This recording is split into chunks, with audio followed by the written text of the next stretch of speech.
J'avais peur. Oui, j'étais au bord de la torpeur.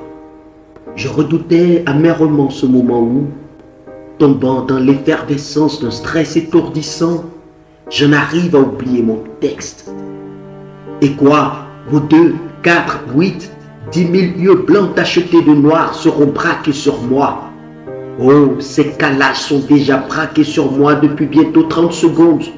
Ils sont prêts à me cribler de leurs regards. Comme j'ai peur de ces regards, il y en a qui sont questionneurs, il y en a qui sont moqueurs, d'autres sont méprisants, d'autres encore sont défiants. Et puis il y a les regards de la pitié, enfin, heureusement, ceux de l'amitié. J'avais peur, oui, j'étais au bord de la torpeur. Je redoutais amèrement ce moment où, tombant dans l'effervescence de stress étourdissant, j'en arrive à oublier mon texte. Et quoi, le silence trillant de vos voix dormant chante. Il chante une épopée rythmée, rythmée et cadencée, cadencée au battement de mon cœur, cœur qui n'est plus que tam-tam, tam-tam pour un lit en furie.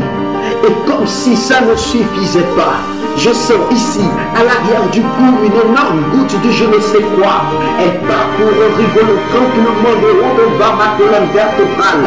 Mais diantre, d'où viennent ces milliers de petits points qui peuplent subitement mon front? Ah, vous avez été la climatisation? Non, c'est un autre signe que je suis poltron. J'avais peur, oui, j'étais au bord de la torpeur. Je redoutais amèrement ce moment où, tombant dans l'effervescence d'un stress étourdissant, je n'arrive à oublier mon texte.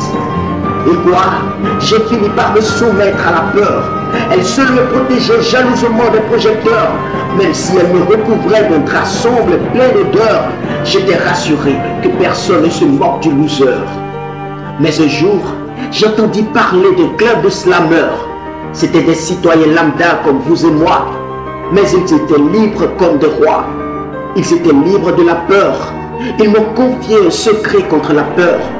Si tu vois une scène comme un champ où pousse naturellement l'oubli, le ridicule, tout ce qui te fait peur, monte souvent sur la scène et ces mauvaises herbes meurent. Elles disparaissent, écrasées par ton désir acharné de t'installer, de conquérir ce territoire aussi redouté que désiré.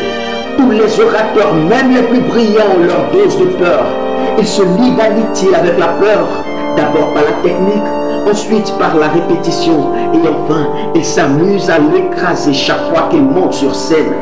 C'est pourquoi aujourd'hui j'ai encore peur, mais d'une nouvelle peur. Je retarde habilement ce moment où, abrogeant ce plaisir débordant d'écraser ma peur, j'en arrive malgré moi à terminer mon texte.